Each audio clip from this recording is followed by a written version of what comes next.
के घर पर नहीं गई, उस गांव में नहीं गई वोट मांगने के लिए, जितना उन्होंने इस रघुनाथपुर में मेहनत किया।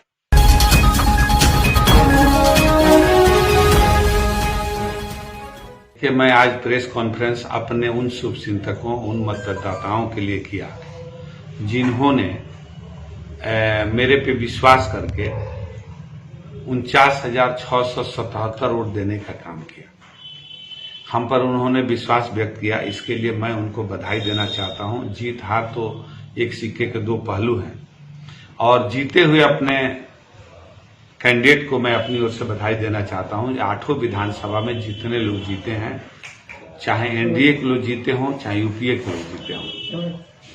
एनडीए के लोग की संख्या कम है, यूपीए की संख्या ज्यादा है। मैं सबसे पहले 108 रघुनाथपुर विधानसभा के माननीय विधायक श्री बैठे श्री हरिशंकर यादव को की टीम को बधाई देना चाहता हूं कि आपको जीत मुबारक हो।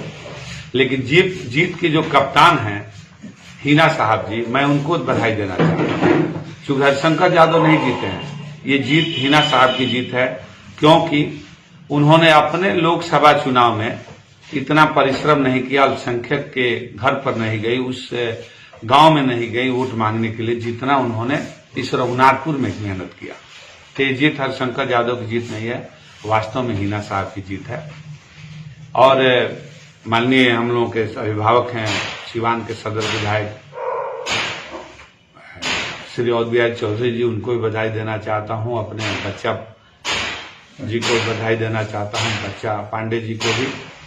जितने लोग यूपी और एनडीए के जीते हैं, छोटे भाई हैं व्यासदेव प्रसाद जी, हमारे मित्र हैं व्यास सिंह जी, और हमारे मित्र हैं देवेश कांत जी, मैं सबों को बधाई देना चाहता हूं। सबके हम सबके अभिभावक हैं। महाराजगंज के सम्मानित विधायक माननीय वीर शंकर दुबे जी। और सिवान एक अच्छा मैसेज दिया है, घमंडी और अपने आप में जीने वाले लोगों को, जो प्रकाष्ठा पर थे, उनका घमंड प्रकाष्ठा पर था बिहार के माननीय मुख्यमंत्री जी और आरसीपी सिंह, जिन्होंने अपने समीकरण को, दलित को महादलित बनाया, पिछड़ा को अति पिछड़ा बनाया, मुसलमान को पसमंदा बनाया, समाज को बांटने का काम किया माननीय मुख्यमंत्री जी। और हमारा जो नेता है माननीय चिराग पासवान जी, उन्होंने अपने मकसद में कामयाब हुए, वो भी हुए, हम लोग भी हुए। नीतीश कुमार अपने जगह पर चले आए। उनका ग्राफ 2010 में जो 115 पर था, वो 2015 में 71 पर आया और 2020 में 45 पर आया, और 2025 में वो कहां जाएंगे उनको अंदाजा नहीं है। अगर मुख्यमंत्री बिहार के माननीय नीतीश कुमार जी बनते हैं तो ये लिख कर रख लीजिए, मैं मीडिया के सामने कह रहा हूं, 2025 में तेजस्वी यादव को बिहार का मुख्यमंत्री बनने से कोई नहीं रोक सकता। ये अच्छा मौका है बीजेपी के लिए अपने पैर पर खड़ा होने के लिए। बीजेपी का लोगो था आत्मनिर्भर बिहार, उनका प्रचार था, उनका ये था कि आत्मनिर्भर बिहार। बीजेपी खुद अपने पैरों पर खड़ी नहीं है, बैसाखी पर खड़ी है, वो भी ऐसे बैसाखी जो अब उसको जनता ने रिजेक्ट कर दिया है। जनता ने उसको हाशिए पर लाकर खड़ा कर दिया। वैसे व्यक्ति के बैसाखी पर अगर बीजेपी खड़ी होती है तो ये दुर्भाग्य का विषय होगा, बाकी कुछ नहीं। आपके हार की पीछे क्या वजह रही? देखिए, मेरे हार के पीछे तो सीपीआईएमएल है। जो सीपीआईएमएल राजद से गठजोड़ हुआ, उसका एक भी वोट दूसरे अन्य दलों को नहीं गया, पहली बात। दूसरी बात, हिना साहब ने अपने वोट को रोकने में कामयाब रही और मैं अपने वोट को अपने पास रखने में कामयाब रहा। सारे हमारे कार्यकर्ता, वो भारतीय जनता पार्टी के हों या अन्य दल के हों, जो हमारे नियरेस्ट थे, हमारे करीबी थे, वो लोग हमारा मदद किए और मैं अपने वोट को अपने पास रखने में कामयाब रहा।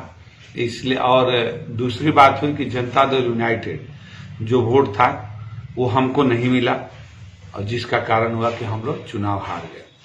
मनोज सिंह जी को आज इतना महागठबंधन से प्यार क्यों उमड़ रहा है? महागठबंधन से प्यार नहीं है। आपने हिना साहब की बधाई। हाँ जी, बिल्कुल। देखिए, हुआ क्या है कि हरिशंकर यादव ने कहा कि मैं जब तक लड़ेंगे मैं तब तक पटकन नहीं दूंगा, तो मैं उसी के परिप्रेक्ष्य में कह रहा हूं, वो हमको पटकन नहीं दे पाते। लेकिन हिना साहब चूंकि महिला है, इसलिए मैं उनको सम्मानजनक ही बोलना है। नेता भी हैं, सिवान के विपक्ष के नेता वही हैं लोकसभा में, चाहे कोई कितना हो, कुछ भी करे। तो वो अपने वोट को माने रोकने में कामयाब रही। अन्यथा हमारा उसमें भी हमारा वोट था, हमको लोग इच्छुक थे कि मैं मनोज सिंह को वोट दूं, लेकिन वो लास्ट मौके पर वो और ओसामा उनका लड़का जो घूम करके मुसलमानों में जाकर के दुहाई देकर के वोट को रोका, तो उनकी वजह से हरिशंकर यादव की जीत हुई। अगर हरिशंकर यादव समझते हैं कि हम पहलवान हैं तो ये उनकी गलतफहमी हार है। का कारण भी आपका वही रहा। हार का कारण तो वो नहीं, देखिए हार का कारण तो सीपीआईएमएल का सटना था। अगर अगले बार की तरह सीपीआईएमएल अलग लड़ता, जनता दल यूनाइटेड अलग लड़ता और राजद अलग लड़ता और हम लड़ते तो हम जीतते।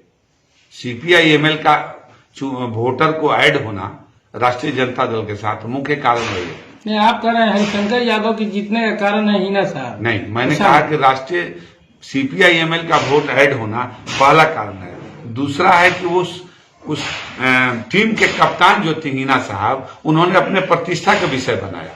हरिशंकर यादव नहीं जीते हैं, ये जीत हिना साहब की जीत हुई है, मैं ये कह रहा हूँ। हरिशंकर यादव भी यही बात कर रहे हैं कि सारा श्रेय हम हिना साहब को ही देते हैं। वो दे रहे हैं, वो तो ठीक है, वो लाजमी है, लेकिन उन्होंने कहा है, हम पर इसमें मैं बोल रहा हूँ, उन्होंने कहा कि जब तक लड़ेंगे तब तक मैं पटखनी दूंगा। तो वो इतने बड़े पहलवान नहीं है। पहलवान उनके पीछे दूसरे का कोरामी उनके शरीर में दिया गया है। जो एनर्जी की सुई है वो हिना साहब के द्वारा उनके शरीर में दिया गया है, तब वो पटखनी मार रहे हैं। मेरा कहने का मतलब यह है। क्या लग रहा है मनोज सिंह जी अब अच्छी जगह पे आ गए? नहीं, असली जगह पर देखिए, असली जगह नकली जगह नहीं। अस्थिर जगह, अस्थिर जगह ये भी नहीं कहा जा सकता, लेकिन ये जरूर कहा जाएगा कि ये आने वाला समय चिराग पासवान का है। अगर थोड़ी भी गलती भारतीय जनता पार्टी करती है नीतीश कुमार जी को मुख्यमंत्री बना करके, जिस चेहरे को लोग देखना नहीं चाहते हैं बिहार में, अगर उनको बनाती है तो ये आत्मघाती होगा बीजेपी के लिए, और अगला चेहरा हमारे चिराग पासवान ही होंगे।